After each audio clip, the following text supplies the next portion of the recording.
heading out to check out a local honey source. Driving to Rio Vista, baby. Love it. Getting ready to cross the Helen Madeir Memorial Bridge, heading into Rio Vista.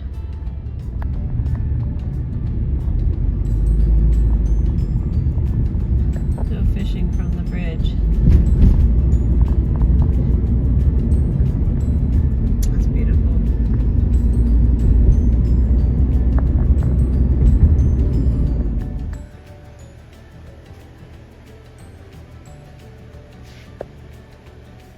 Questions about anything? Well, I know you were talking about how you had like a piece that had brood in it, and you said that's baby bees. So Yes, you can't. and I will show you the different stages of brood. No, I'm so We've got excited. some half brood. I actually broke off some drone brood, so you could actually, that was almost developed. So they actually had some eyes and stuff showing. There's actually a pile of it over there, unless they already cleaned it up and kicked it out. Which, even though it's not in the hive, they'll still do that. Yeah. Because they think it's in their area. For sure. Yeah. So the first week of summer school, we studied bee anatomy, right? So they got to learn all the parts. Yes.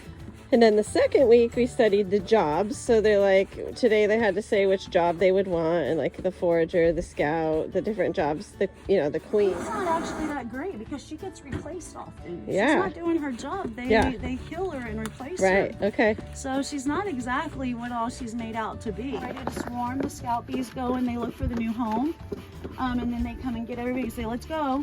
And then the foragers, obviously, they bring back water, pollen, all sorts of good stuff. And then after they start getting old and they can't fly that often or fly as long because they're beat up from getting all that pollen in and out of plants and such, they turn into guard bees. Okay. And then they die.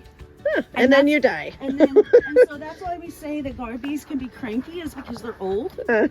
Which is how many days old, or how old are they? By that time, they're probably about 35, 34 days old. Isn't that funny? You're old at 35 days. Yeah. Senior citizen. A bee in the summertime has a lifespan of about 45 days. Okay. In the wintertime, they can actually live up to 4 or 5 months. Wow. Because they're not doing as much work. They're not foraging as much. I see. So these top frames are ready for harvest. So I tell them, I say knock knock. I always talk to my bees. Cool. Knock knock. Yeah, I tell them knock knock. Here I am. I'm coming in, whether you're ready or not. And you always take off your top boxes and start with your bottom box, because I kind of need to find the queen in here, because this is a massive hive that actually needs a 4th box added. So over here, I was telling you they had some drone. Here's some baby bees, and they were formed. This is brood, and they were formed enough to where their eyes were starting to form. Oh yeah. But they were in between boxes, and we don't allow that because that encourages swarm. I see. Swarm cups. And I don't do swarm cups, but this is what brood looks like. Okay, that's so cool. That's a larva. Love seeing that. Yeah, that's larva. Yeah. Awesome. Okay. The bottom box usually contains brood. All right. I did not use a queen excluder on this box. What does that mean exactly, a queen excluder? So a queen excluder, I've got them way over there. Oh, okay, you could show me that. It's basically a frame that goes over, and the queen cannot come up to lay bees. I see. So basically it ensures that you only have honey and no brood. Okay. But these guys also naturally just do that. And I got lucky enough, this is a hive that naturally kept all of their brood in the bottom and their honey in the top. So this right here is nectar, and they're turning it into a honey frame. Okay. You've got some capped honey, mostly nectar. And as you can see, they're gorging themselves. Their little heads are in there, like right here. They're eating. Okay. They're pigs. They're pigging out. They're gorging themselves. Yes, I love that. gluttonous little individuals. Yes, and I'm kind of confused because some of these frames are empty, and for a hive this size, they should not be. Okay. This is going to be a brood frame, and the way that bees do brood frames is we call it a horseshoe. Okay. You've got honey, that'll go here, and then you see the pollen. This is what the nurse bees will feed the babies when they first hatch. Okay. Now, if you look down in here on the black, you'll see little specks of rice and some little tiny horseshoes. Mm-hmm. Those little specks of rice are freshly laid eggs. They've probably been laid in the last 24 to 48 hours. And then the other little horseshoes are larvae. They're probably about 5 to 6 days old, the little tiny ones. So this is basically a nursery frame. Very cool. And it's a very fresh nursery frame, which tells me also that there is a queen in here. Okay. Because there's eggs that have been laid within the last 24 hours. There's some freshly laid eggs in the middle. Okay. Wow, that is so unbelievable.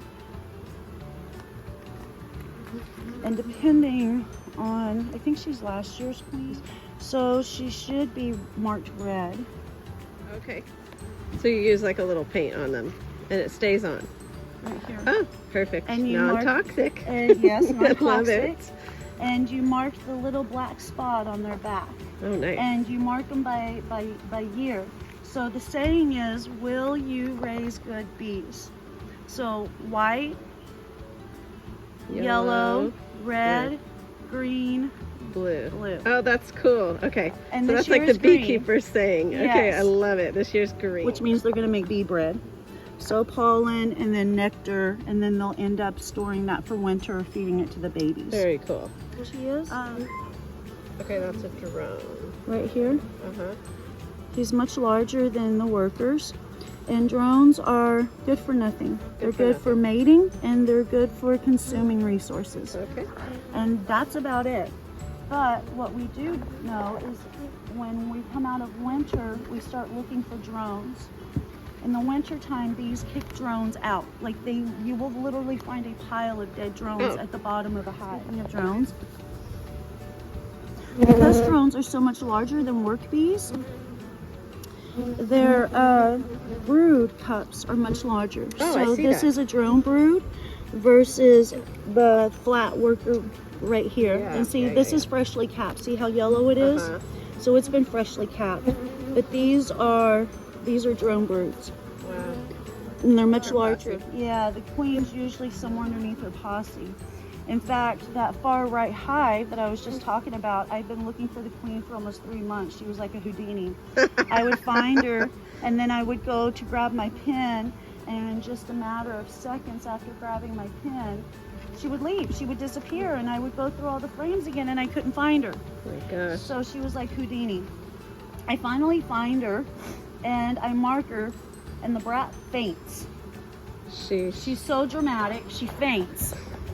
And so now she's got all these girls tending to her. Wake up, mama, wake up, you know, trying to get to her. She wakes up. I need to give her a brood frame, and we call it a brood bump. Okay. And when a hive is feeling a little bit weak, we go into a stronger hive and we pull brood out of it, and we put it into the weaker frame. Right here, she's got pollen pockets, right? They have pockets on their legs, and here at our house we call them pants. Yeah, we call them pants. Oh my gosh, I love that. Pollen pants. Yes. They call them pollen baskets in the curriculum we're teaching. Yes, so. They do. Pollen pants, I love it. They're just kind of holding on to each other. Yeah. That's festooning. Oh, cool. Sorry, did you get it? I got it. Yeah. To me, that's just so cool. They're like, sister, hold on. Hold on. I got you. But as a beekeeper, when you find freshly laid eggs and you see how calm they are, they're not like they're calm. So they have a mommy. So normally, just by looking at them and seeing their behavior and seeing the eggs, I'm comfortable knowing that there's a queen here. It's just a matter of spotting her.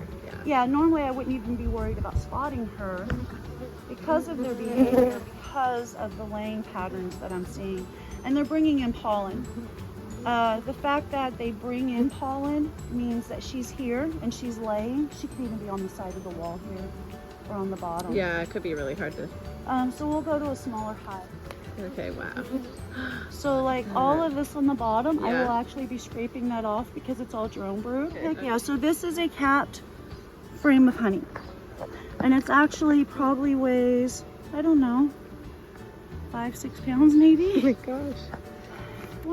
This is fresh wax. And I know it's Oh. fresh wax because it's white. It has not been tricked over a million times with pollen. Mm-hmm. And that's what turns it colors, is because the bees trek over okay. it with pollen pants and such. And so that's why you have the different colors of wax. But they have, it comes out of the middle of the thorax. Okay. How light it is, it's freshly capped brood. Okay. And the horseshoe pattern's going with the honey, capped honey over here. See how clean it is? And it'll be real soft because it's new. No, I was gonna say, how many bees do you estimate are in one hive? Well, it depends on the size of the hive. Okay, You've like got this is a little big bitty- one, right? Yeah, this is a big one. There's probably 40, 50,000. Oh, wow. Okay, I'm gonna give you this one and another one. That is incredible. It's not very pretty, but it's capped. And the pH on it should be really good because it's capped in the summertime. There's no open nectar, so there should be a low moisture content.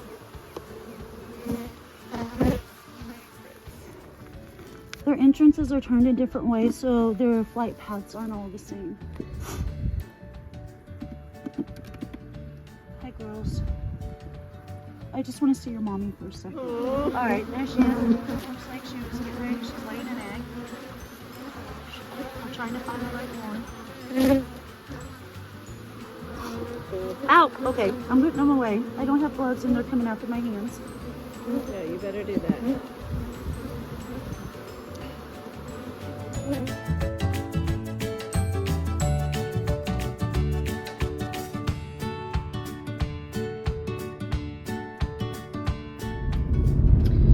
Leaving Rio Vista, what an adventure. To say that I was scared is an understatement. I was freaked out. There were bees all around me. It was so scary. But I'm glad I did it. And now we can taste real honey from the local beekeepers. Let's go. Okay, here are the 2 frames we have with honeycomb, wax, and honey, which we'll be scraping off to basically put it through a strainer, and the honey will come out through the bottom, and we can also taste the honeycomb and the wax if you dare.